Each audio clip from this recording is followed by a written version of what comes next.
Dari balik pintu depan, suara melengking ibu mertuanya seolah merobek telinga. Perempuan tidak tahu diuntung. Jangan pernah berpikir untuk kembali lagi. Dari ujung telepon, suara suaminya dipenuhi rasa jengkel. Wajar saja ibu marah. Pokoknya malam ini kamu tidur saja di luar. Angin malam musim hujan yang menusuk tulang berhembus kencang menyapu lorong apartemen. Yuni menatap putrinya yang menggigil kedinginan. Sisa-sisa kehangatan terakhir yang tersimpan di mata Yuni kini telah mendingin dan membeku. Yuni tidak menggedor pintu itu. Alih-alih, ia berbalik dengan dingin dan melangkah pergi ke dalam kegelapan. Jika keluarga ini begitu suka mengganti pin smart lock pintu, maka lebih baik ia mengganti sekalian siapa pemilik apartemen mewah senilai Rp35 miliar yang atas namanya ini. Sebelum masuk ke cerita utama, saya mohon dukungan Anda dengan menekan tombol subscribe dan like. Dan tolong tinggalkan komentar dari mana Anda mendengarkan kisah ini. Saya berharap kebahagiaan selalu menyertai Anda dimanapun Anda berada. Nah, sekarang silakan dengarkan cerita saya dengan pikiran yang tenang. Begitu ponselnya bergetar untuk pertama kalinya, tangan kanan Yuni dengan akurat langsung menutupi layarnya. Pukul 5:30 pagi, langit di atas kawasan elit Senopati, Jakarta Selatan, masih berwarna biru pekat kehitaman. Di udara kamar tidur utama, uap air halus yang disemburkan humidifier melayang-layang, bercampur dengan aroma samar cairan pembersih antibakteri. Karena masih pagi dan AC belum mencapai suhu tertingginya, udara terasa cukup dingin. Ia tidak langsung bangun, melainkan menoleh untuk memeriksa sisi sebelahnya terlebih dahulu. Suaminya, Bima Atmaja, memunggunginya sambil bernapas berat dan teratur, selimutnya tertendang hingga sebatas pinggang. Di atas kasur lipat yang digelar di sisi tembok, putrinya yang berusia 4 tahun menyembunyikan separuh wajah mungilnya di balik boneka kelinci, terlelap dalam tidur yang sangat nyenyak. Yuni menyingkap ujung selimutnya. Gerakannya begitu hati-hati hingga kasur tidak miring walau hanya 1 milimeter. Kaki telanjangnya, tanpa memakai sandal kamar, menyentuh lantai kayu solid. Apartemen super mewah yang harga pasarannya mencapai Rp35 miliar ini memiliki peredam suara yang sempurna. Bahkan bisingnya kendaraan di Jalan Jenderal Sudirman sama sekali tidak terdengar. Namun, Yuni bisa melakukan hitung mundur dengan tepat di kepalanya. 3, 2, 1. Dari ujung lorong, terdengar suara gesekan sangat pelan dari gagang pintu kamar kecil yang diputar. Ibu mertuanya, Nyonya Kusuma, sudah bangun. Yuni buru-buru mengenakan kardigan rajut abu-abu, mengikat rambut panjangnya dengan rapi menggunakan satu karet gelang lalu keluar dari kamar utama. Lampu sensor di lorong menyala, memancarkan cahaya kekuningan ke atas kaki telanjang Yuni yang pucat tanpa rona darah. Dari dapur, sudah terdengar suara langkah kaki yang diseret menggunakan sandal. Dalam balutan piyama sutra biru tua, Bu Kusuma berdiri di depan kulkas 2 pintu bergaya Prancis, mengeluarkan sebuah wadah kedap udara transparan, lalu mengangkatnya ke arah lampu plafon dapur untuk memeriksa isinya dengan tatapan tajam. Ibu sudah bangun? Yuni mendekat ke island table dapur dan menundukkan kepalanya sedikit. Bu Kusuma sama sekali tidak melirik menantunya, ia meletakkan wadah yang dipegangnya ke atas meja marmer dengan bunyi brak yang keras. Suara hantaman tumpul itu menggema di dapur. Hari ini rebus sayur yang lama. Bima semalam habis minum-minum melayani klien, perutnya pasti tidak enak. Suara Bu Kusuma bercampur dengan serak khas pagi hari. Nada bicaranya sama sekali tidak memiliki intonasi, sepenuhnya adalah nada perintah mutlak dari seorang atasan. Baik Bu. Apakah saya siapkan sayur lodeh? Yuni membuka keran wastafel, mengatur tekanan air ke tingkat paling lemah agar tidak menciprat. Jangan pakai ebi atau terasi. Bima paling benci bau amis. Iriskan labu siam dan tahu yang banyak. Bu Kusuma menarik kursi meja makan dan duduk menghempaskan tubuhnya. Ia sama sekali tidak menunjukkan tanda-tanda akan meninggalkan dapur. Ini adalah rutinitas pagi hariannya, pengawasan. Yuni mengeluarkan labu siam, bawang merah, dan sekotak tahu putih padat dari laci paling bawah kulkas. Suara pisau beradu dengan talenan bergema sangat jelas di dapur yang sepi itu. Mengiris, memotong. Gerakan tangannya sangat cekatan, hampir seperti mesin. Ketika ia menuangkan kuah santan ke dalam panci tanah liat dan menyalakan kompor, api biru pucat menjilat dasar panci. Tepat pukul 3:00 pagi, 7 macam lauk pauk tertata rapi di atas meja makan. Sambal goreng kentang, tempe orek, telur dadar tebal, tumis kangkung, kerupuk, acar, dan di piring kecil di tengah terdapat semur daging. Di tengah-tengah meja, panci sayur lodeh yang masih mendidih meletup-letup mengeluarkan uap panas. Bu Kusuma mengambil sumpit peraknya dan dengan asal menusuk-nusuk lauk di piring. Sambil perlahan mengerutkan keningnya, Ujung sumpit wanita itu berhenti di piring semur daging. Daging ini kapan kamu beli? Bu Kusuma mengangkat sepotong daging yang terlihat kering di udara. 2 hari yang lalu saya beli di supermarket dekat apartemen, Bu. Yuni berdiri di samping meja makan dengan kedua tangan bertaut rapi, lalu menjawab. Bu Kusuma mendengus sinis, lalu dengan sentakan pergelangan tangan, ia menyapu potongan daging beserta kuah kecapnya ke piring kosong di depan Yuni. Daging keras begini bagaimana Bima bisa menelannya? Ini, kamu saja yang makan. Toh waktu kamu tinggal di rumah keluargamu dulu, kamu tidak pernah melihat daging seperti ini. Sayang kalau dibuang. Bu Kusuma meletakkan sumpitnya di atas sandaran dengan bunyi tak yang keras. Tatapan Yuni tertuju pada daging semur yang terciprat kuah coklat itu. Kecap asin telah meresap ke setiap serat daging, membuatnya kehilangan warna aslinya. Tidak seperti 5 tahun lalu saat ia baru menikah, Yuni tidak lagi panik, tidak membungkuk minta maaf, atau berjanji akan lebih berhati-hati. Tidak seperti 3 tahun lalu, ia tidak lagi membuat alasan menyedihkan bahwa suaminya tiba-tiba makan di luar sehingga dagingnya tersisa. Ia hanya mengulurkan tangan dan menarik piring kecil itu sekitar 10 cm ke arahnya. Baik Bu, suara Yuni datar tanpa riak sedikit pun. Bu Kusuma sepertinya bosan melihat reaksi menantunya yang pasif. Ia lalu mengangkat mangkuknya, menyeruput sayur lodeh, dan berdecak. Bumbunya kurang meresap. Besok-besok perhatikan lagi. Baik, saat itu, terdengar langkah kaki dari lorong. Bima masuk ke ruang makan sambil menguap lebar-lebar. Mengenakan kemeja putih dengan dasi yang dilonggarkan. Rambutnya yang baru dicuci masih menyimpan sisa air. Pagi, Bu. Bima langsung duduk setelah menarik kursinya, segera mengambil sendok dan meminum kuah sayur. Aduh, anakku sayang, perutmu masih tidak enak? Ayo cepat minum kuah hangatnya. Ekspresi Bu Kusuma berubah seolah disihir. Garis wajahnya yang kaku melembut. Senyum lebar menghiasi matanya. Ia menggeser piring telur dadar ke arah putranya. Makan yang banyak. Hari ini ada rapat, kan? Bima bergumam tidak jelas sambil mengangguk, lalu menunduk dan melahap makanannya dengan rakus. Yuni melangkah ke belakang Bima, mengulurkan tangan dengan hati-hati untuk menyingkirkan ujung dasinya agar tidak masuk ke dalam mangkuk kuah. Namun Bima sama sekali tidak menoleh. Boro-boro memberinya tatapan. Setelah sarapan usai, Bu Kusuma masuk ke kamarnya untuk berganti pakaian olahraga pagi. Bima berdiri di depan cermin besar di lorong pintu masuk, merapikan jas kerjanya. Yuni mengambil jas dari ruang ganti dan menyerahkannya kepada Bima. Ia berdiri tepat 1 langkah dari suaminya, diam-diam memperhatikan pria itu memasukkan lengannya ke dalam lengan jas. Mas Bima, Yuni mulai bicara. Suaranya sangat pelan agar tidak membangunkan putrinya yang masih tidur. Bima mengencangkan simpul dasinya sambil menatap cermin. Kenapa? Bulan depan Bening sudah naik kelas TK menengah. Uang SPP-nya naik sedikit. Terus, belakangan ini harga sayuran di pasar juga naik drastis. Labu siam saja sekarang harganya 25.000 per biji. Yuni menatap profil samping suaminya sambil berbicara perlahan. Uang belanja 5 juta sebulan benar-benar pas-pasan. Bulan ini masih sisa 3 hari, tapi aku sudah terpaksa memakai uang THR Bening dari neneknya. Tangan Bima terhenti.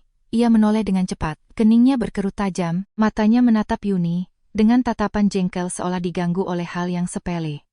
Aku kan sudah bilang, semua gajiku dipegang ibu. Ibu seumur hidup mengurus rumah tangga. Beliau jauh lebih pintar memutar uang daripada kamu. Nada bicara Bima persis seperti atasan yang menceramahi bawahan yang tidak peka. Gajiku sebulan 50 juta, 30 jutanya langsung masuk ke rekening ibu, sisanya harus kupakai untuk cicilan mobil, bayar segala macam asuransi, dan mentraktir relasi makan. Uang 5 juta itu lebih dari cukup buat beli lauk pauk, kenapa masih kurang? Kamu pasti boros buang-buang uang untuk hal yang tidak penting, kan? Susu formula dan popok Bening semuanya harus dicukupi dari uang 5 juta itu. Yuni hanya menyatakan fakta dengan nada kering. Kalau begitu ganti dengan merek yang lebih murah.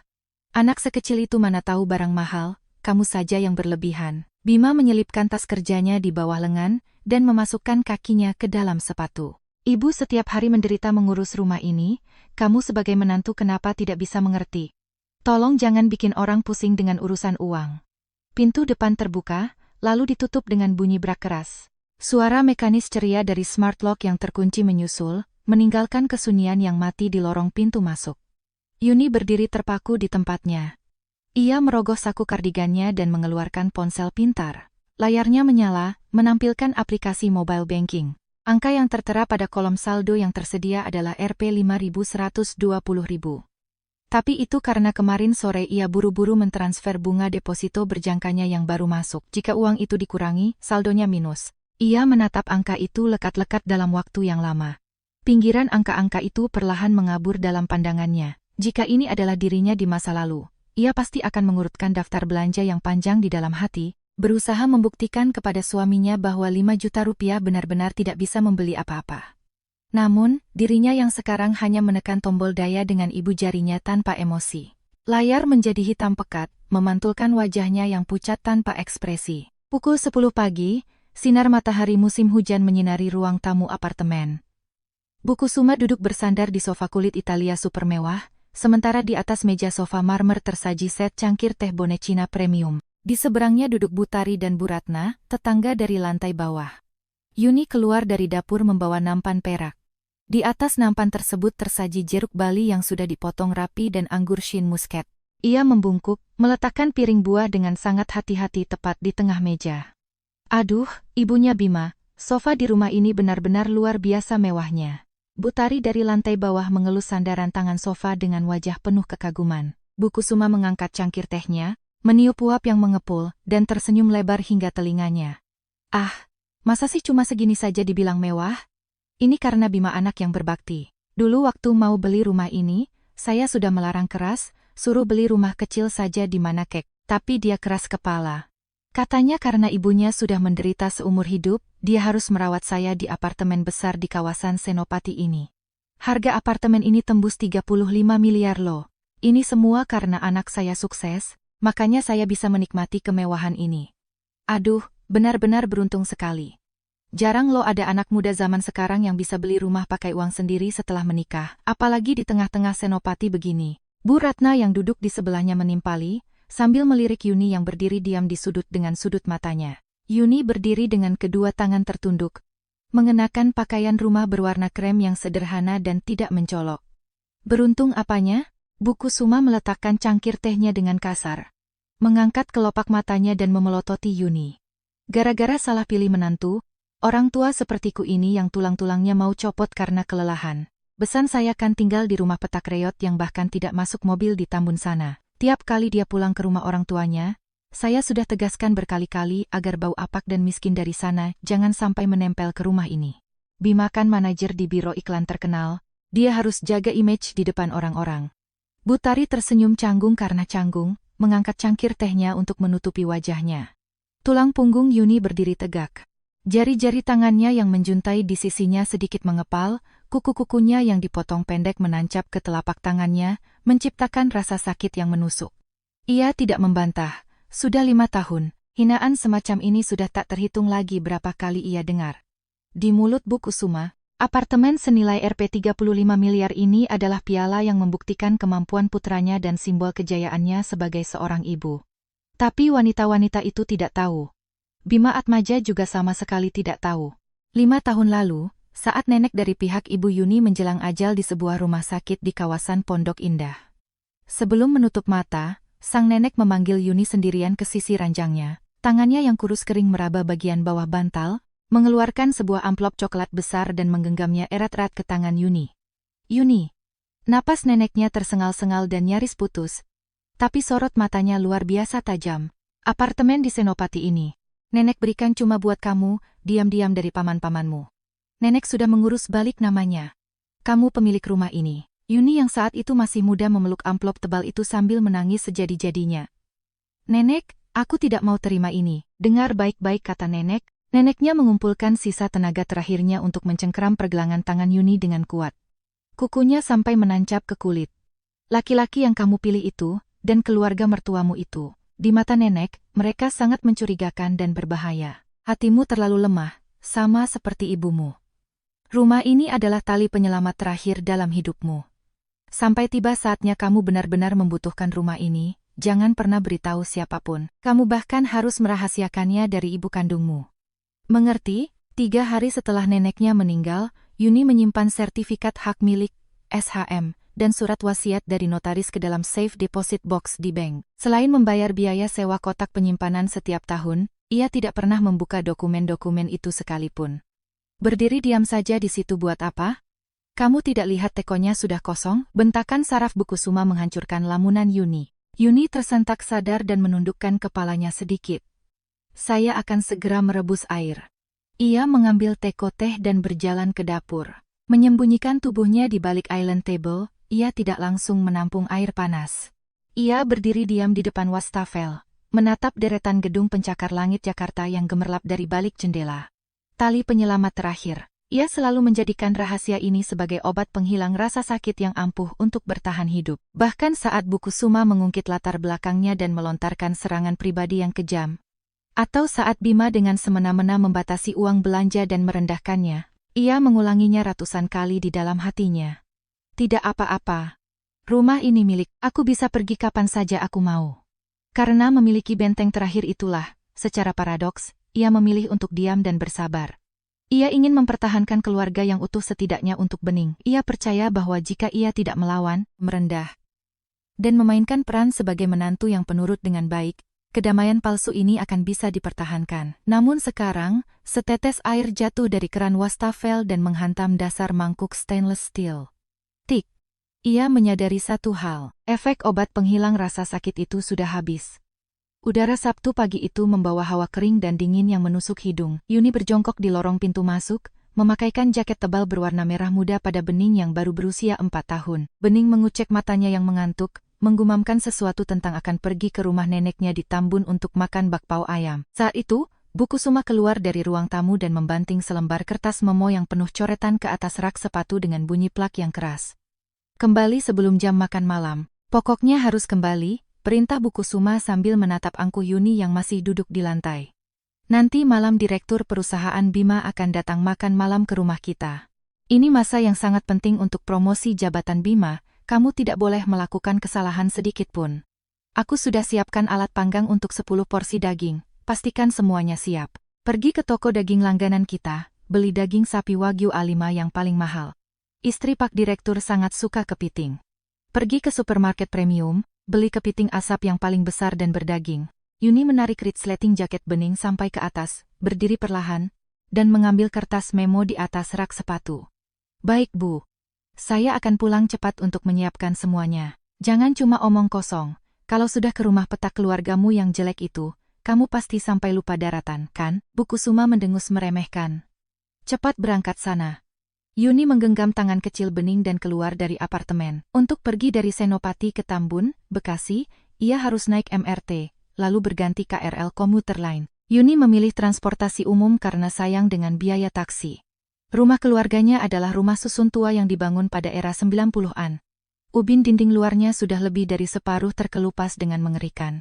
Lorong-lorongnya tidak pernah terkena sinar matahari sepanjang tahun, sehingga bau apak jamur dan bau masakan basi dari salah satu rumah bercampur menjadi satu, menusuk hidung. Saat Yuni membawa Bening naik ke lantai 4, ia mengeluarkan kunci dari saku dan bersiap memasukkannya ke lubang kunci.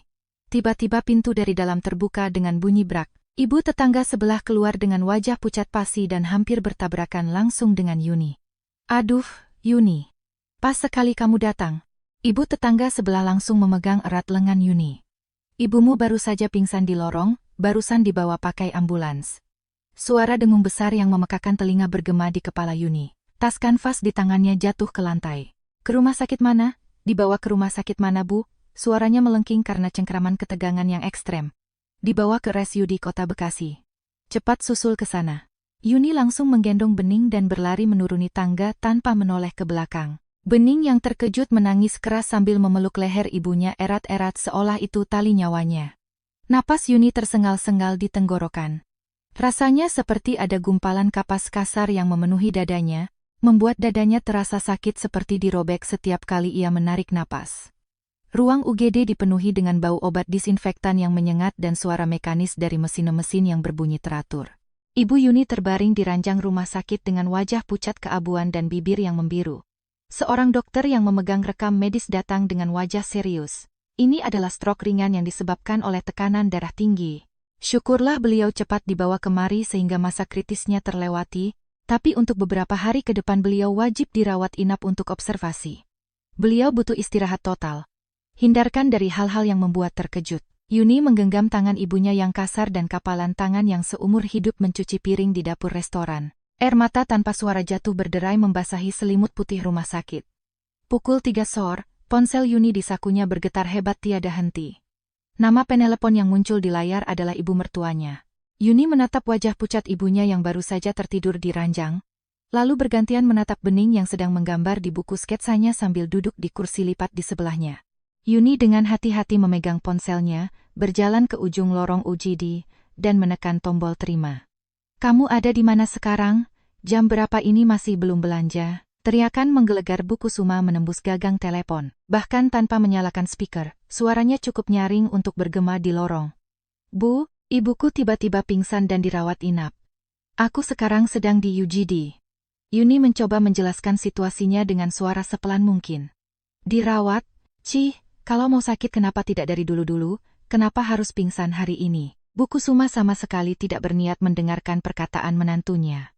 "Kalau sudah dirawat di rumah sakit kan ada dokter yang mengurus, memangnya apa gunanya kamu diam di sana? Pak Direktur akan datang jam 5:30. Cepat merangkak pulang dan siapkan meja makan. Kalau sampai karir Bima hancur gara-gara kamu, seluruh keluargamu dijual pun tidak akan bisa menggantinya. Kamu mengerti?" Seorang perawat yang lewat di lorong menghentikan langkahnya dan menoleh menatap Yuni. Jari-jari Yuni yang mencengkeram ponsel memucat. Ia memutar kepalanya perlahan dan melihat ke arah UGD. Melalui jendela kaca, ia bisa melihat wajah ibunya yang masih tertidur di bawah pengaruh obat tidur, namun keningnya berkerut rapat menahan sakit. "Ibu." Yuni menarik napas dalam-dalam. Suaranya tenggelam dan tenang secara menakutkan. "Hari ini saya tidak bisa pulang. Maaf, ibu pesan makanan delivery saja, atau makan di restoran." "Ah, apa katamu? Kamu sudah gila ya? Beraninya kamu menjawab kata-kataku seperti..." Yuni tidak mendengarkan lebih jauh dan langsung menekan tombol tutup telepon. Ia bersandar pada dinding ubin yang dingin dan memejamkan matanya. Tak lama kemudian, ponselnya bergetar lagi. Kali ini dari suaminya, Bima Atmaja. Tanpa ragu, ia menekan tombol daya dan mematikan ponselnya. Dunia seketika menjadi sunyi. Ia menghabiskan malam itu berjaga di kursi lorong rumah sakit. Bening tidur menyelimuti tubuhnya melingkar di pelukan ibunya, tertutup mantel Yuni. Cahaya lampu neon putih di lorong UGD jatuh menerpa wajah pucat Yuni, memanjangkan bayangannya. Malam itu, ia tidak memejamkan mata sedetik pun. Keesokan harinya di sore hari, syukurlah kondisi ibunya membaik dan dipindahkan ke ruang rawat inap biasa. Setelah menitipkan pesan berulang kali pada perawat jaga untuk menjaga ibunya semalam saja, Yuni membawa Bening naik bus antar kota menuju Jakarta. Di dalam bus yang berguncang, Bening tertidur pulas. Yuni menatap kosong ke arah gemerlap lampu malam Jakarta yang berlalu di luar jendela. Cahaya lampu kota ini begitu menyilaukan, namun dari jutaan lampu itu, tak ada satupun yang menyala untuknya. Pukul 8 malam, Yuni menggendong Bening yang tertidur lelap dan berdiri di depan pintu apartemennya di Senopati. Angin malam yang dingin menyapu lorong apartemen. Karena terlalu lama menggendong anaknya, kedua lengan Yuni sudah mati rasa sejak tadi. Ia bersusah payah menjulurkan satu tangannya untuk menggeser penutup smart lock ke atas. Tit tit tit. Ia menekan kombinasi tanggal lahir Bima dan ibu mertuanya. PIN yang mungkin sudah ia tekan puluhan ribu kali selama 5 tahun terakhir. Lampu merah berkedip. Salah PIN. Yuni menghentikan gerakannya. Berpikir mungkin jari-jarinya kedinginan sehingga salah tekan, ia kembali memasukkan nomor tersebut perlahan-lahan. Tiit, masih lampu merah. Tepat pada saat itu, terdengar bunyi cekluk dari kunci pengaman ganda yang dipasang dari dalam pintu. Disusul oleh suara dari balik pintu besi tebal tersebut. "Berhenti menekan, aku sudah mengganti PIN-nya." Itu suara Bu Kusuma. Suaranya melengking tajam dan menyebalkan, seperti suara kuku yang menggaruk papan tulis. Dipenuhi dengan euforia kemenangan. "Bu." Yuni mendekat ke celah pintu dan berkata, "Tolong buka pintunya. Bening sedang tidur. Di luar dingin sekali, anak ini bisa masuk angin." "Oh, kamu tahu juga rasa dingin ya?" Nada suara Bu Kusuma meninggi tajam seakan merobek udara. "Waktu kamu menutup teleponku kemarin, kamu tidak memikirkan konsekuensinya? Benalu miskin yang menumpang di rumah orang, menghabiskan beras kami, tidur di bawah atap kami, tapi tidak tahu caranya mengangkat telepon. Gara-gara kamu, kemarin Bima harus menahan malu di depan Pak Direktur dan akhirnya cuma pesan makanan dari restoran Chinese. Memangnya apa hebatnya kamu sampai berani bersikap begitu?" "Ibu, semua ini salah saya. 100 kali, 1000 kali, saya yang bersalah. Tapi Bening kan cucu kandung ibu. Bagaimana kalau dia sampai demam? Tolong izinkan kami masuk dulu ke dalam rumah." Akhirnya ada nada memohon di ujung kalimat Yuni. Lengan kurusnya gemetar hebat, dan Bening yang ada di pelukannya juga meringkuk kedinginan dihempas angin yang menusuk tulang. Cucu yang dibesarkan oleh ibu sepertimu, paling-paling kalau besar nanti cuma jadi lintah darat yang tak tahu berterima kasih. Suara Bu Kusuma yang merembes keluar dari celah pintu Sarat, dengan kepuasan balas dendam yang kejam. Bawa bebanmu itu dan kembali ke rumah petak keluargamu yang busuk itu untuk selamanya. Jangan pernah bermimpi untuk menginjakkan kaki lagi di keluarga Atmaja. Terdengar suara klik, mikrofon interkom dari dalam rumah dimatikan. Kesunyian total menyelimuti. Yuni ditinggalkan sendirian di lorong yang sepi. Setelah beberapa saat tidak ada pergerakan, lampu sensor lorong pun mati, dan sekelilingnya tenggelam dalam kegelapan pekat layaknya tinta. Bening yang ada di pelukannya terbangun karena angin dingin.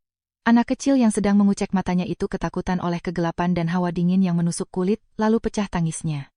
Ibu, dingin. Bening mau masuk ke rumah. Suara tangisan Bening bergema memilukan di sepanjang lorong apartemen berdinding beton yang dingin.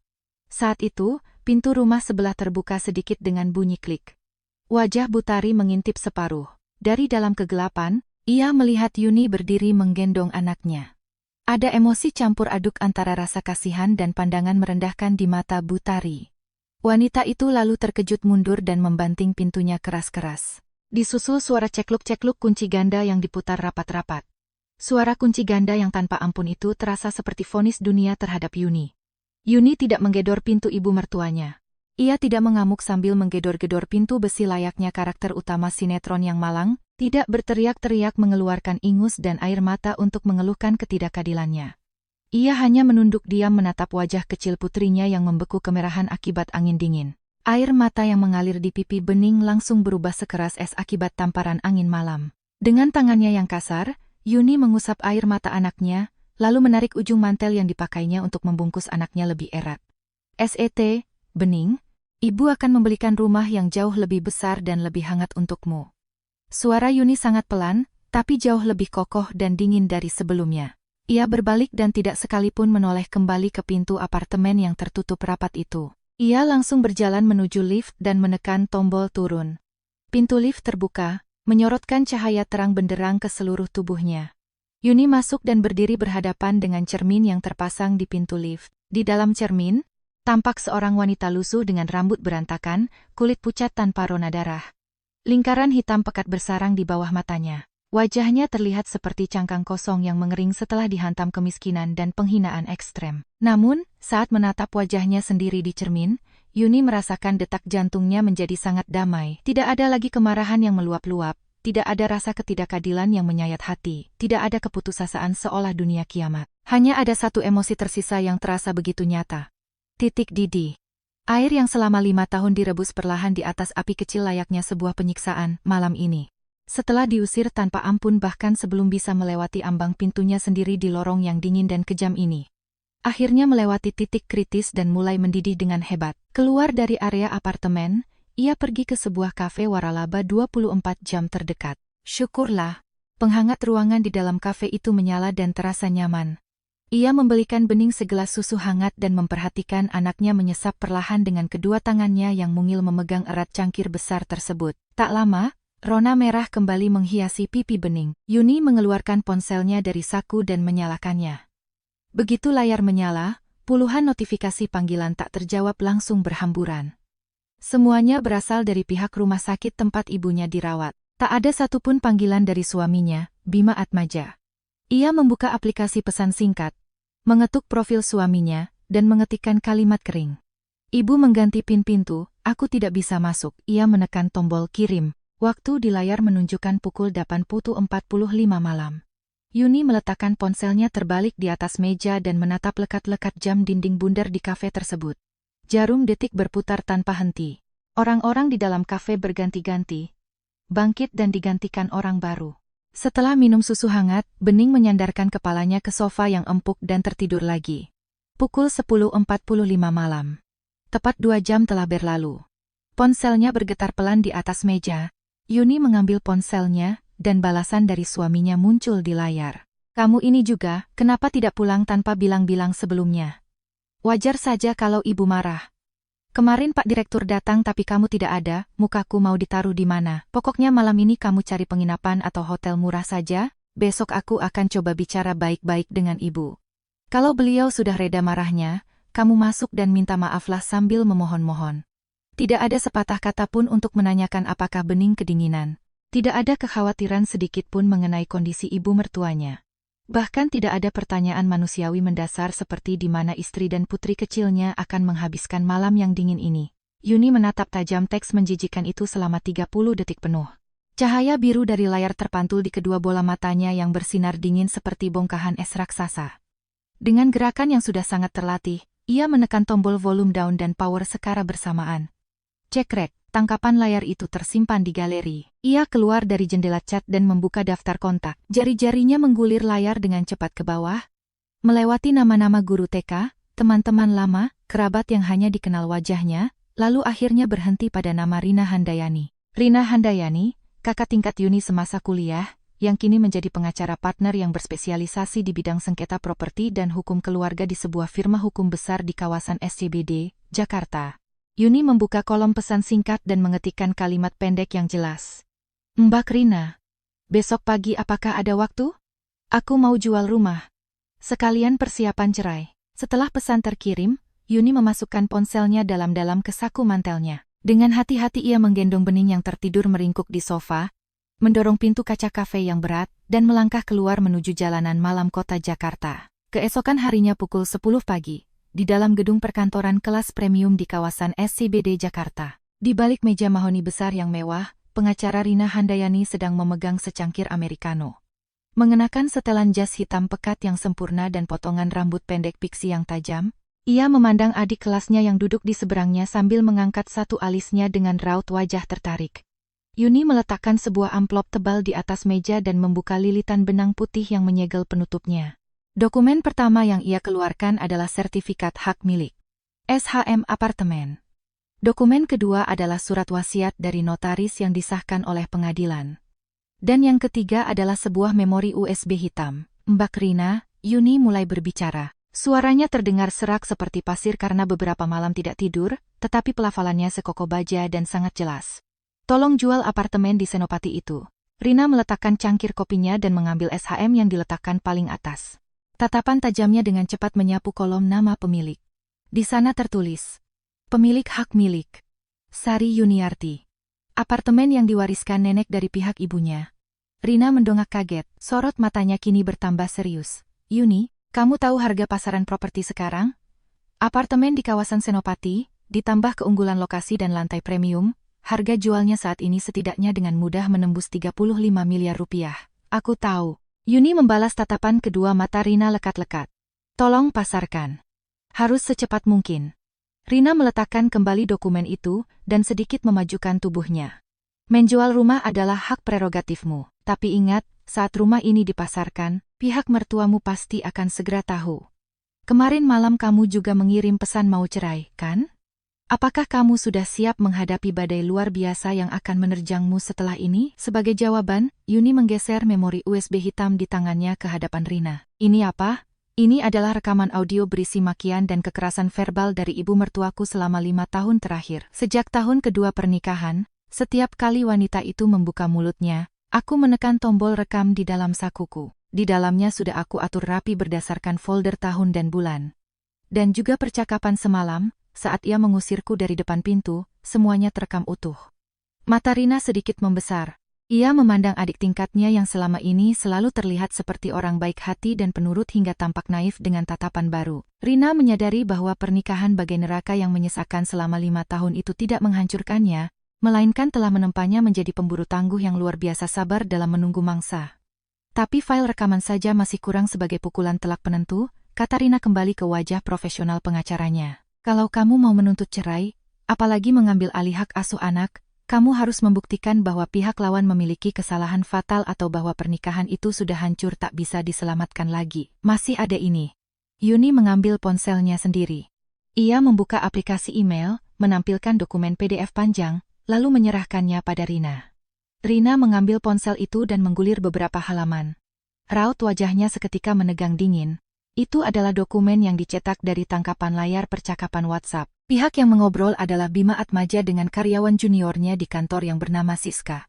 Siska memulai percakapan dengan nada manja, mengatakan betapa enaknya wine yang mereka minum semalam di hotel. Bima menanggapi dengan antusias, berjanji akan membawanya ke tempat yang lebih mewah lagi, sambil mengeluh bahwa istriku di rumah itu kaku seperti balok kayu, tidak mengerti hal-hal begini. Saat si wanita dengan lancang bertanya kapan ia akan bercerai, balasan Bima sangat mengerikan. Tunggu sebentar lagi, kalau bening sudah agak besar. Lagi pula rumah itu kan dibeli pakai uangku. Nanti tinggal kuusir dia keluar hanya dengan baju menempel di badan. Kapan kamu menemukan ini? Suara Rina dipenuhi amarah yang tertahan. Setengah tahun yang lalu, nada Yuni begitu tenang, seolah sedang menceritakan kisah orang lain. Suatu malam pria itu pulang dalam keadaan mabuk berat dan tertidur pulas di sofa, ponselnya jatuh di karpet. Aku menggunakan ibu jarinya untuk membuka sidik jari. Lalu dia terbangun dan masuk ke kamar mandi untuk mandi. Aku berjongkok di lantai ruang tamu, mendengarkan suara kucuran air dari kamar mandi, sambil mengirimkan semua bukti chat menjijikan ini satu persatu ke akun email keduaku. Setelah semua terkirim, aku menghapus semua jejak pengirimannya hingga bersih tanpa sisa. Rina menatap Yuni diam-diam. Pada detik itu, ia merasakan aura dingin yang begitu mematikan dan menusuk tulang dari adik kelasnya ini, sampai-sampai bulu kuduknya merinding. Kerja bagus. Benar-benar dieksekusi dengan sempurna. Rina mengembalikan ponselnya kepada Yuni sambil menarik sudut bibirnya hingga membentuk senyuman sinis. Karena kamu sudah mengasah pisau ini dengan begitu tajam, kakak akan mencari titik kelemahan paling vital dan paling akurat untuk menusuk mereka. Rina menekan tombol telepon interkom di mejanya. Sekretaris Ika, tolong hubungi Pak Hendra, agen properti premium langganan kita sekarang juga. Bilang kalau ada properti level SSS di tanganku, dan akan dipasarkan secara diam-diam. Syarat pembelinya, harus cash keras atau DP-nya sangat besar.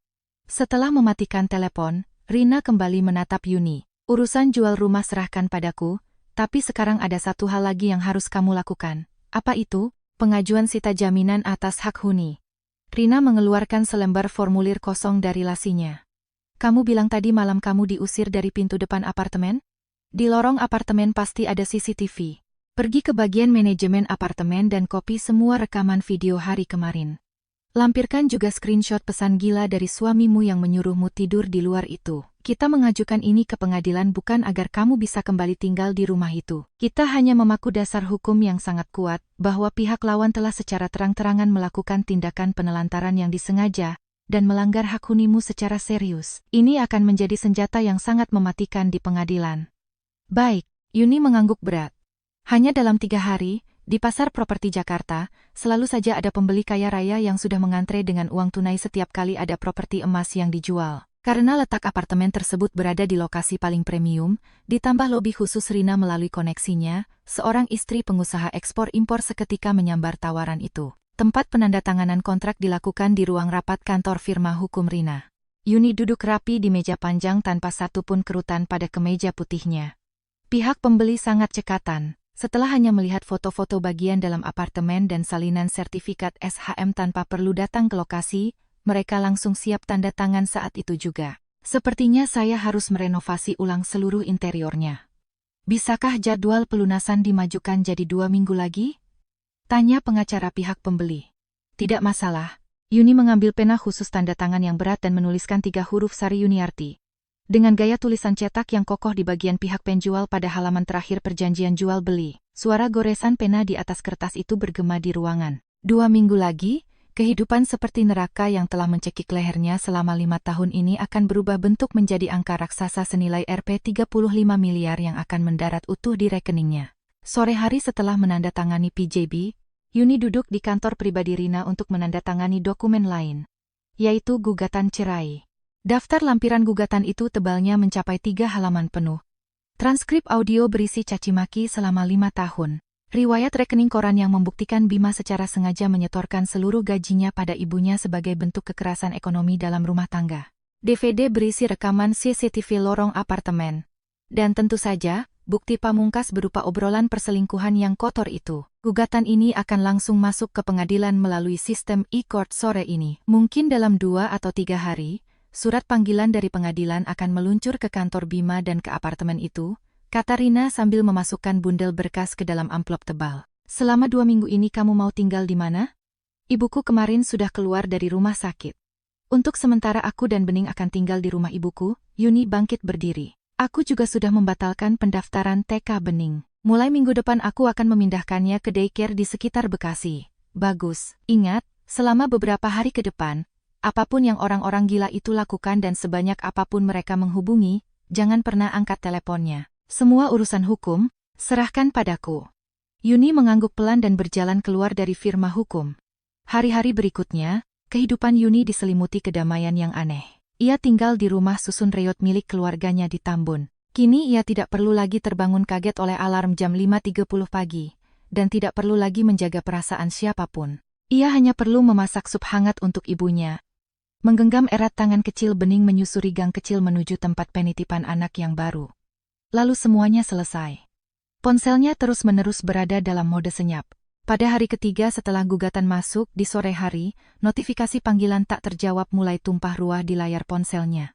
Awalnya dari Bima. 1 kali, 3 kali, 10 kali. Tak lama kemudian, nomor buku Suma juga mulai bermunculan. 5 kali, 10 kali. Layar ponsel itu berkedip menyala lalu mati tanpa henti. Namun Yuni membiarkan ponselnya tergeletak di ujung meja makan. Ia sedang duduk manis bersama ibunya menyiangi kacang panjang, tanpa sekalipun melirik ke arah benda tersebut. Pada saat yang sama, gempa bumi hebat sedang melanda apartemen mewahnya di Senopati. Pemikunya adalah telepon dari tim desain interior pihak pembeli yang menanyakan kepada pihak manajemen gedung, badan pengelola, untuk melakukan pengecekan jalur pipa demi gambar desain. Staf badan pengelola yang sedang bingung menatap data perubahan kepemilikan di sistem komputer mereka langsung menghubungi interkom unit apartemen tersebut. Halo, benar dengan Nyonya Bima, ini dari badan pengelola. Saat itu, buku Suma sedang rebahan di atas sofa kulit seharga ratusan juta miliknya sambil memakai masker wajah. Dari tim interior pemilik baru meminta izin, apakah besok sore boleh berkunjung sebentar untuk melakukan pengukuran interior, lanjut staf tersebut. Mendengar ucapan dari interkom itu, buku Suma langsung melompat dari sofa seperti per, membuat masker di wajahnya jatuh menampar lantai marmer. Pemilik baru? Omong kosong macam apa itu? Kalian semua sudah gila ya? Ini apartemen milik anak saya yang tidak bisa diubah atas nama saya karena terhalang aturan. Ini darah daging saya, pemilik apanya. Namun tak lama kemudian, manajer gedung bergegas naik dan menyodorkan fotokopi sertifikat hak milik. SHM. Ketika manajer itu menunjuk 3 kata yang tercetak sangat jelas di situ. Sari Yuniarti, buku Suma merasa lorong apartemen itu berputar hebat di depan matanya. Dunia serasa terbalik. Di waktu yang sama, layar ponsel Yuni yang tergeletak di atas meja di rumah susun Tambun kembali menyala. Kali ini sebuah pesan panjang dari Bima masuk di layar pop-up. Yuni sama sekali tidak menyentuh untuk membacanya. Ia hanya mematahkan seuntai kacang panjang di tangannya menjadi 2. Diiringi suara patahan yang renyah, kacang panjang itu terbelah menjadi 2. Ia bangkit dari kursinya, berjalan menuju wastafel, dan membuka keran air. Aliran air dingin menghantam mangkuk stainless steel dengan deras, menghasilkan suara gemericik keras. Yuni menjulurkan tangannya untuk merasakan suhu air. Dingin sedingin es, namun pikirannya justru terasa luar biasa jernih. Suara air yang tumpah menyapu telinganya, Yuni mematikan air dan mengibas-ngibaskan tangannya. Tepat pada detik itu, ponsel yang tertelungkup di meja bergetar keras dan menyala. Bukan lagi sekadar panggilan biasa. Itu adalah permintaan video call dari WhatsApp. Nama penelepon: Bima Atmaja. Yuni mengambil ponsel tersebut. Ibu jarinya mengambang sejenak di atas tombol tolak berwarna merah. Tapi ia tidak menekannya.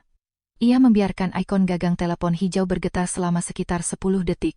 Tepat sepersekian detik sebelum panggilannya mati secara otomatis, ia menggeser tombol hijau itu dengan pelan ke atas.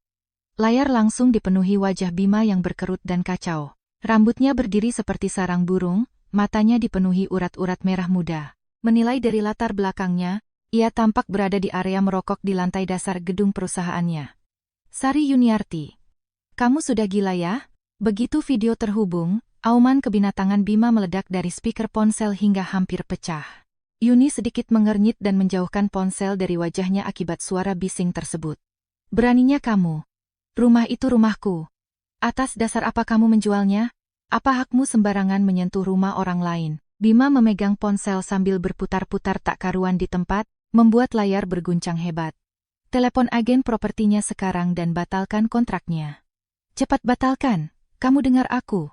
Dari dalam layar, Yuni menatap dingin pria yang sedang kehilangan akal sehat dan mengamuk itu. Selama 5 tahun ini, Ia sudah terbiasa hingga ke tulang-tulangnya dengan ceramah pria arogan itu, keningnya yang selalu berkerut penuh kekesalan, dan sikapnya yang seenaknya menuntut pengorbanan layaknya menerima hak istimewa dari langit. Namun, melihat pria ini hancur berantakan hingga dasar dan kehilangan kendalinya. Sungguh ini adalah pemandangan yang baru pertama kali ia saksikan. Dokumen PJB sudah ditandatangani. Penaltinya 20% dari harga rumah, yang artinya 7 miliar rupiah. Suara Yuni tidak beriak sedikit pun. Mirip seperti pembaca berita cuaca yang monoton di televisi. Apa kamu punya 7 miliar untuk bayar ganti rugi? Bima mendadak menghentikan langkah rusuhnya. Kemarahan yang ekstrem membuat otot wajahnya kejang-kejang dengan mengerikan. Jangan coba-coba membohongiku. Besok aku akan melaporkanmu ke kantor polisi. Itu harta Gonogini, kamu sengaja menyembunyikannya dan menggelapkannya. Akan kujebloskan kamu ke penjara, lihat saja. Mas Bima, Yuni memotong perkataannya dengan tajam. Nadanya masih setenang air. Nama yang tertera di sertifikat SHM sejak awal cuma satu. Sari Yuniarti. Dasar kepemilikannya adalah hibah wasiat dari nenek, dan pendaftaran peralihan haknya dilakukan 5 tahun lalu. Tepat 6 bulan sebelum kita melangkah ke altar pernikahan. Secara hukum, itu murni harta bawaan sebelum pernikahan. Apakah pengacaramu tidak mengajarkan hal dasar seperti itu? Bima mematung seperti dihantam palu godam dari belakang. Bibirnya terbuka tutup, namun hanya suara udara kosong yang keluar, tak ada satu patah kata pun yang terucap. Sebenarnya ia sudah mendapat panggilan konfirmasi dari kantor pengacara Rina, tapi ia menyangkal keras realitas itu. Selama ini ia sangat percaya bahwa ibunya meminjam nama istrinya sebagai solusi sementara untuk masalah pajak atau alasan rumit lainnya. Tidak pernah sekalipun dalam mimpinya ia membayangkan bahwa wanita bodoh yang selama 5 tahun ia injak-injak itu ternyata menggenggam kartu as paling mematikan. Kamu sudah merencanakan ini semua sejak awal masuk ke keluargaku. Suara Bima mulai gemetar hebat, itu bukan lagi kemarahan. Melainkan ketakutan luar biasa layaknya binatang buas yang lehernya sedang dicekik. Tidak, Yuni menatap lurus ke arah lensa kamera. Tidak ada setitik kekeruhan pun pada matanya. Aku berniat membawa rahasia rumah ini sampai ke liang lahat. Asalkan Bening tidak tumbuh menjadi anak tanpa ayah dan bisa menikmati keluarga yang utuh. Yuni terdiam sejenak dan menatap tepat ke mata Bima dari balik layar. Tapi di malam ketika ibumu mengganti pintu, malam itu aku menyadarinya, hingga ke tulang-tulangku, bahwa jika kalian mengira aku adalah wanita miskin melarat yang tidak punya apa-apa, kalian dengan mudahnya bisa membuang aku dan anakku keluar pintu layaknya membuang sampah di tengah malam yang dingin. Tapi ingat baik-baik, yang sebenarnya diusir keluar pintu, bukanlah aku. Melainkan kalian, Yun, dengarkan aku dulu. Hari itu memang ibu melakukan kesalahan yang sangat besar. Aku yang minta maaf mewakilinya. Ya, kumohon. Sikap Bima berubah 180 derajat menjadi sangat memelas. Suaranya dipenuhi permohonan yang putus asa. Bening, aku. Sudah lama sekali aku tidak melihat wajah Bening kita. Mari kita bertemu langsung dan bicarakan baik-baik. Aku yang salah, semuanya salahku. Ting. Suara notifikasi yang ceria memutus alasan menyedihkan Bima dengan tepat waktu. Pasti ada pesan yang masuk di akun email kerjamu sekarang, kata Yuni datar. Sana Jack. Ia sama sekali tidak memberi celah bagi Bima untuk bicara, dan tanpa ragu menekan tombol merah untuk mengakhiri panggilan. Di depan gedung perusahaan periklanan menengah di kawasan SCBD, Bima Atmaja menatap layar ponselnya, yang mati menghitam bagai orang kesurupan. Beberapa detik kemudian, dengan tangan gemetar hebat, ia membuka aplikasi email perusahaannya. Di kotak masuk paling atas, terdapat email dari sistem e-court Pengadilan Negeri Jakarta Selatan. Judul lampirannya adalah salinan gugatan cerai dan bukti lampiran.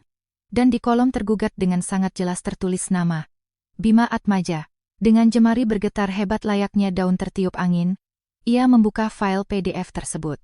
Ia menggulir kasar istilah-istilah hukum yang panjang dan memusingkan, langsung melompat ke halaman belakang menuju daftar bukti. Pandangannya terpaku pada tulisan Bukti P4. Tangkapan layar dan transkrip WhatsApp antara tergugat Bima Atmaja dengan pihak ketiga Siska. Napasnya seketika tersumbat. Bagaikan melihat hantu di siang bolong, ia menatap ngeri teks-teks kotor dan vulgar yang tercetak di layarnya. Kelakuan menjijikkan yang ia kira hanya akan menjadi rahasia intim antara dirinya dan karyawatinya itu.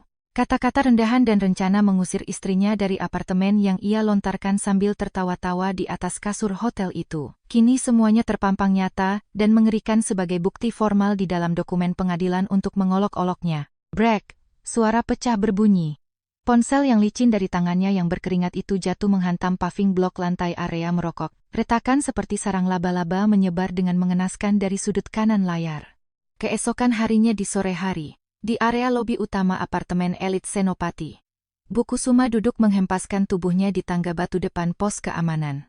Rambutnya berantakan seperti orang gila, riasan wajah yang selalu ia aplikasikan dengan hati-hati untuk mempertahankan citra nyonya besarnya kini bercampur dengan air mata, ingus, dan keringat dingin.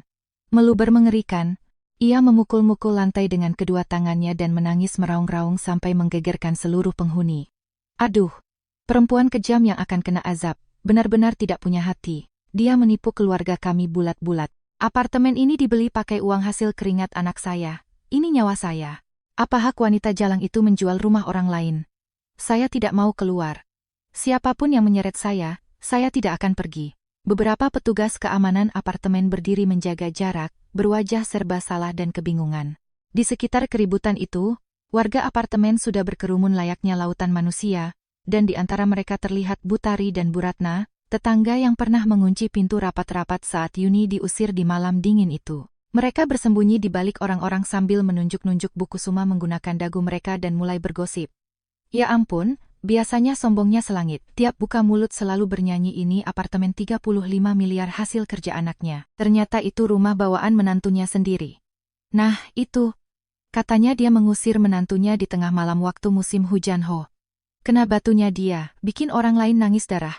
Sekarang dia sendiri yang menggelandang di jalan. Bisik-bisik ejekan itu menembus telinga Bu Kusuma. Ia melompat berdiri seperti orang kesetanan dan berteriak ke arah kerumunan, mulutnya sampai berbusa. Apa yang kalian lihat? Hah, lucu. Ini tontonan? Ini urusan keluarga saya. Saat itu, dengan lampu rotator berkelap-kelip, 2 mobil polisi meluncur memasuki area lobi apartemen. 4 petugas polisi berseragam turun dari mobil dan berjalan cepat mendekat. Siapa pihak pelapornya? Tanya salah satu petugas sambil mematikan hati. Kami yang melaporkan, Pak. Manajer apartemen maju ke depan sambil menyeka keringat di dahi dengan sapu tangan. Ibu ini sudah bukan penghuni apartemen ini lagi. Pemilik yang baru sudah meminta pengosongan, tapi seperti yang Bapak lihat, beliau mengamuk tanpa alasan dan membuat keributan yang sangat mengganggu kenyamanan warga lainnya. Saya pemiliknya, ini rumah anak saya, Bima. Melihat kedatangan polisi, mata Bu Kusuma sepenuhnya menjadi buta. Ia justru berteriak histeris dan menerjang maju, berusaha merebut buku catatan dari tangan petugas polisi. Ibu, kalau ibu seperti ini namanya melawan petugas. Harap tenang. 2 polisi muda dengan sigap memegang sisi kanan dan kiri lengan Bu Kusuma dan menguncinya. Bu Kusuma meronta-ronta gila layaknya binatang buas. Langkahnya tersandung, membuat salah satu sandal biru tuanya terlepas melayang ke udara dan menghantam kaca pos security dengan bunyi prak. Lepaskan, kalian ini perampok semua. Akan saya tuntut kalian semua. Akan saya suruh Bima anak saya memecat kalian semua dari kepolisian. Sambil menjerit-jerit seperti babi disembelih, kedua lengan Bu Kusuma dipegangi erat oleh petugas, dan ia diseret dengan sangat memalukan menuju mobil patroli. Di tengah kerumunan, seorang pemuda mengarahkan kamera ponselnya, merekam seluruh kekacauan ini dari awal hingga akhir dengan sangat sempurna. Tak sampai 2 jam kemudian, video amukan memalukan itu menduduki peringkat pertama di halaman trending portal berita daring dan media sosial X, TikTok di Indonesia. Judul videonya adalah, Amukan Mertua Sombong di Lobi Apartemen Senopati. Mimpi punya apartemen mewah 35 miliar kandas, ternyata rumah harta bawaan menantu. Di bawah unggahan tersebut, ratusan komentar cemoohan mengalir deras setiap menitnya.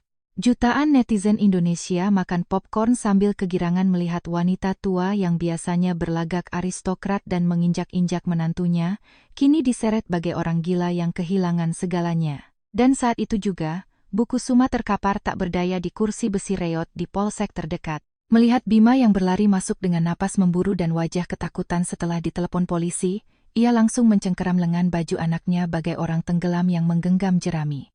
Bima, anakku. Cepat pergi, jambak rambut wanita jahat itu, seret dia dan suruh kembalikan rumah kita. Itu seluruh harta kita. Bima menatap kosong wajah ibunya yang keriput, merasakan kelelahan ekstrem seakan tulang-tulangnya mencair. Ia tak sanggup membuka mulut untuk mengatakan bahwa pengadilan baru saja mengirimkan surat gugatan cerai padanya. Ia tak sanggup memberitahu bahwa kenyataan kotor ia berselingkuh telah terbongkar dan hidupnya telah hancur sepenuhnya ke dalam got. Ia perlahan melepaskan cengkeraman tangan ibunya yang gemetar, lalu berbisik lemah dengan suara serak. Bu, tolong berhenti.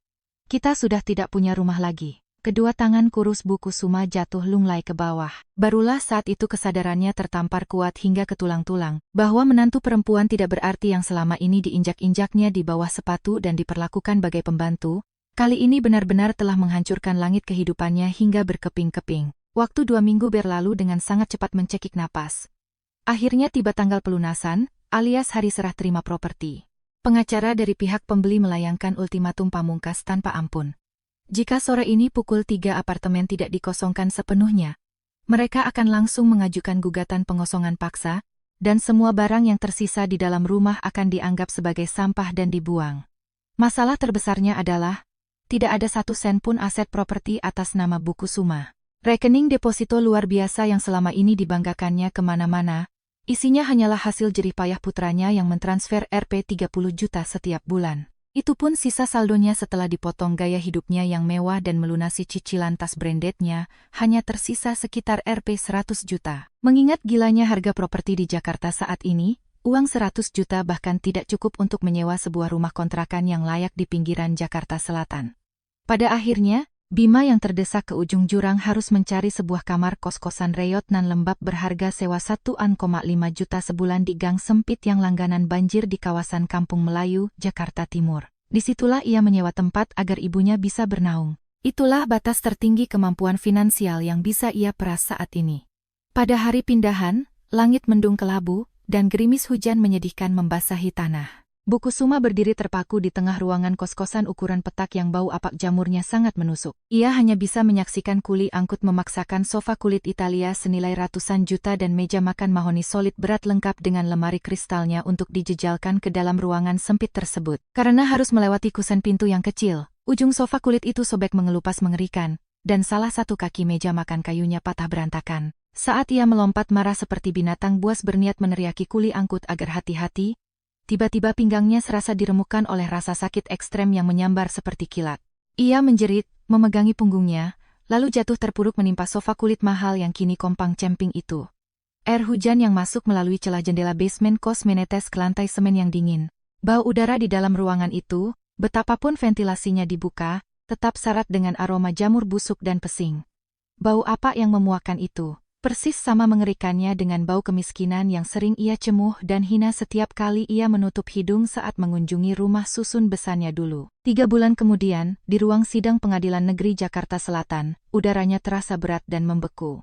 Pengacara Bima yang duduk di kursi tergugat sedang meronta mencoba memutarbalikkan fakta. Hakim ketua yang terhormat, meskipun SHM tersebut memang atas nama 1 orang saja yaitu penggugat, namun selama 5 tahun pernikahan mereka, nilai pasar dari aset tersebut melonjak dari 20 miliar menjadi hampir 35 miliar rupiah. Tergugat selaku suami sah yang bersama-sama menjaga keutuhan rumah tangga, memiliki kontribusi atas lonjakan nilai tersebut. Oleh karena itu, tergugat memohon pembagian harta gonogini senilai persentase kontribusinya atas aset tersebut. Pengacara Rina yang duduk di kursi penggugat mendengus dingin.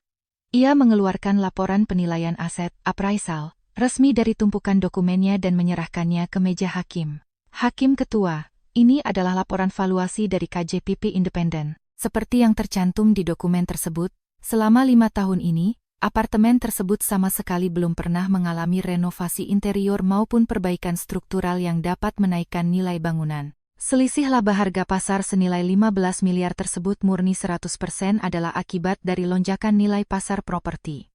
Inflasi, kawasan elit SCBD dan Senopati secara makro. Suara Rina menggema tegas dan tajam di ruang sidang.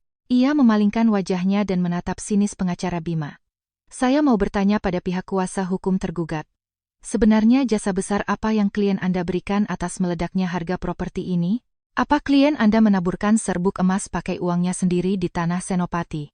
Atau apakah klien Anda yang mendongkrak harga tanah di seluruh Jakarta Selatan seorang diri? Ruang sidang seketika hening bagai disiram air dingin. Hanya suara kertakan kertas yang terdengar luar biasa keras. Majelis hakim meneliti laporan tersebut dengan saksama, melirik ke arah Bima yang gemetar pucat pasi di kursi tergugat dengan tatapan dingin, lalu tanpa menunda lagi, mengetukkan palunya. Putusannya tegas dan jelas.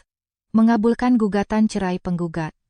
Hak asuh penuh atas anak bernama Bening jatuh ke tangan penggugat, Sari Yuniarti. Tergugat, Bima Atmaja, diwajibkan membayar tunjangan anak sebesar 15 juta rupiah setiap bulannya. Tergugat terbukti sah melakukan pelanggaran fatal dalam rumah tangga yakni perselingkuhan, dan diwajibkan membayar biaya kompensasi mutah sebesar 300 juta rupiah kepada penggugat. Gugatan tergugat mengenai kontribusi properti dan pembagian harta bersama ditolak seluruhnya. Bima ambruk di kursinya layaknya orang yang tulang-tulangnya baru saja dilolosi dari badannya. Ia tampaknya kehilangan sisa-sisa tenaga paling minimum untuk bangkit. Dengan pandangan mata kosong, ia menatap Yuni yang duduk di seberangnya. Yuni mengenakan blaus rajut berwarna biru pastel lembut, rambutnya yang berkilau jatuh tertata rapi di bahunya. Yuni sama sekali tidak meliriknya, ia hanya merapikan berkas-berkas di atas mejanya dengan gerakan yang anggun dan damai. Itu adalah kemenangan mutlaknya. Kemenangan tanpa sisa 1% pun untuk dibantah. Di pengadilan, ia tidak berteriak penuh emosi, tidak memeras air mata memohon keadilan, tidak pula bersikap histeris. Ia hanya mengayunkan pedang legalitas paling dingin dan tanpa ampun, untuk merebut kembali apa yang memang miliknya secara utuh. Ia membanting manusia-manusia sampah yang pernah menginjaknya layaknya kecoa itu ke dasar lumpur kehancuran terdalam.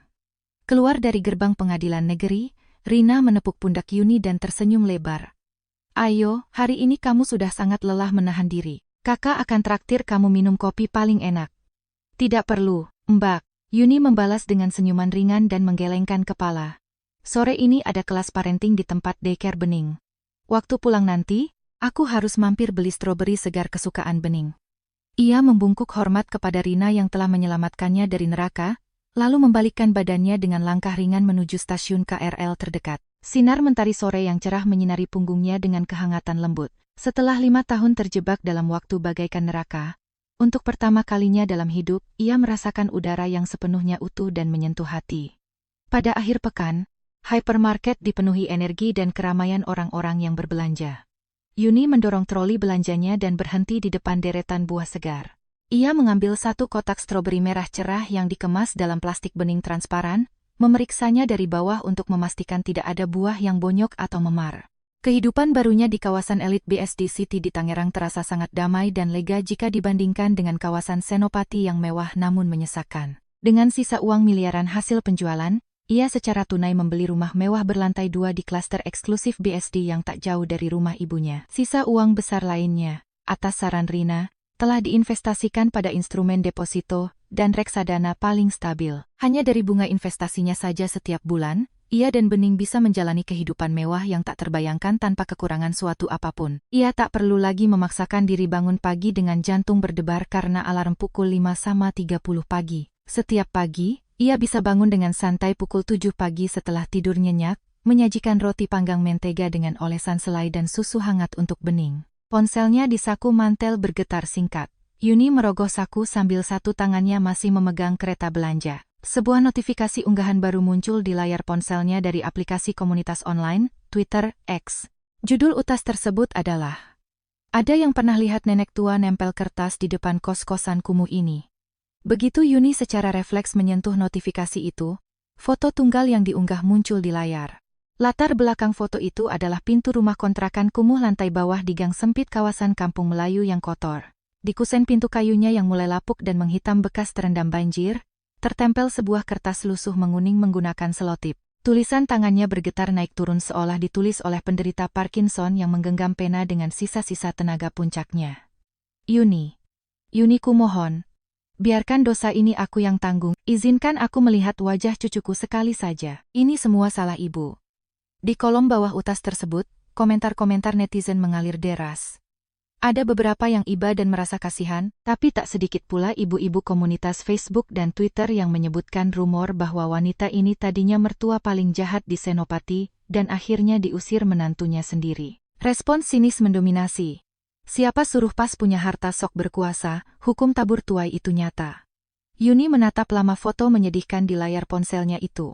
Ia bisa membayangkan buku Suma menahan rasa sakit di pinggangnya yang cedera. Menahan napas di lingkungan yang bau apak dan lembab di depan pintu kontrakan itu, tangannya yang kurus gemetaran menulis kalimat memohon-mohon ini. Nyonya besar Senopati yang dulu angkuhnya setinggi langit memperbudak menantu dan merendahkannya ke dalam tanah, kini menjadi tontonan warga sekitar, meminta ampun lewat secari kertas menyedihkan ini, agar diakui keberadaannya. Yuni tidak menuliskan balasan sinis, ia juga tidak menekan tombol like seakan-akan merayakannya. Ia hanya menyunggingkan senyuman dingin di sudut bibirnya, dan menekan tombol back. Ia mengunci layar ponselnya lalu memasukkannya dalam-dalam ke kantong mantelnya. Ia kemudian menaruh sekotak stroberi paling mulus ke dalam keranjangnya, bersenandung kecil, dan melangkah ringan menuju meja kasir. Pukul 11.30 malam, di salah satu kawasan industri pinggiran kota Gresik, Jawa Timur, yang berdebu dan sunyi. Di dalam sebuah kamar kos sempit. Lampu neon di langit-langit mati, hanya menyisakan lampu bohlam kekuningan suram di atas tempat cuci piring yang memancarkan cahaya redup. Bima Atmaja sedang jongkok di depan wastafel cuci piring yang sempit itu. Hoodie abu-abu lusuh yang dipakainya entah sudah berapa hari tidak dicuci, terlihat kusut masai dan ujung lengannya sobek-sobek. Kemeja putih terang benderang yang 5 tahun lalu selalu disetrika tanpa cakat oleh Yuni setiap pagi di Senopati kini, hanya tergeletak membusuk di keranjang cucian kotor di sudut kamar kosnya, menebarkan bau keringat asam. Di papan buletin internal perusahaan dan aplikasi Blin, forum karyawan anonim, rumor mengenai perselingkuhannya dan usahanya menipu harta istri hingga berujung ditendang keluar tanpa sepeser pun, sudah lama viral. Manajernya menggeleng-gelengkan kepala meremehkannya, bahkan tidak menganggapnya seperti manusia. Bima disingkirkan dari seluruh pertemuan dengan klien penting. Pada akhirnya, dengan nilai merah di evaluasi akhir tahun, pria ini diturunkan pangkatnya dari manajer menjadi staf biasa dan dibuang dinas ke cabang pabrik Gresik. Siska, wanita selingkuhan juniornya yang saling merayu mesra dengannya di kamar hotel, sudah kabur meninggalkan surat pengunduran diri begitu gugatan cerai dan rumornya meledak ke satu kantor. Bima membuka kulkas mini yang menempel di bawah kabinet dapur yang mulai keropos. Karet kulkas yang sudah getas mengeluarkan decitan menyeramkan saat ditarik. Isi kulkas tersebut sama mengenaskannya dengan saldo tabungannya. Di bagian paling bawahnya hanya berserakan 3 botol anggur merah dan sebuah sosis instan minimarket murahan yang tanggal kedaluarsanya sudah lewat 2 hari. Ia mengulurkan tangan pucatnya untuk mengambil sebotol Amer. Tetesan embun di permukaan botol kaca dingin itu membasahi jemarinya yang gemetar. Tanpa repot-repot menuang ke gelas, ia langsung membuka tutup botol. Bunyi klik dari pembuka sumbat botol merobek kehingan ruangan sempit nan mati itu. Ia merogoh ponselnya yang layarnya hancur retak seperti jaring laba-laba dari saku celananya dan membuka kunci layarnya. Wallpapernya masih tertahan pada foto 2 tahun lalu. Foto hari ulang tahun pertama Bening. Di foto itu, Bening yang memakai topi kerucut kecil dan koretan krim putih di hidungnya tertawa terbahak-bahak hingga matanya melengkung bagai bulan sabit, seolah ia menggenggam dunia. Dan di latar belakang foto itu adalah kemegahan ruang tamu apartemen bernilai Rp35 miliar di Senopati. Sinar mentari hangat yang menerobos kaca jendela raksasa, jatuh menerangi karpet Persia yang mewah. Pemandangan itu kini hanyalah fata morgana sempurna yang tidak akan pernah diizinkan menyentuh hidupnya lagi. Bima menatap foto putrinya dari balik layar yang retak itu lama sekali. Ibu jarinya yang kotor mencoba mengelus pipi Bening di layar, mengambang di udara sambil bergetar hebat, namun urung menyentuhnya. Ia memejamkan matanya erat-erat dan membalikkan layar ponsel itu menghadap meja pantry yang lengket. Ia menengadahkan kepalanya dan menenggak minuman anggur merah beralkohol tinggi itu secara rakus seperti binatang. Rasa panas cairan itu menyayat kerongkongannya yang kering kerontang dan membakar lambungnya. Dalam sekejap botol itu habis tak bersisa. Ia membuang botol kosong itu ke tong sampah busuk di dekat kakinya. Dengan gerakan yang lambat dan putus asa, Bima mengulurkan tangannya mengambil botol anggur merah yang kedua.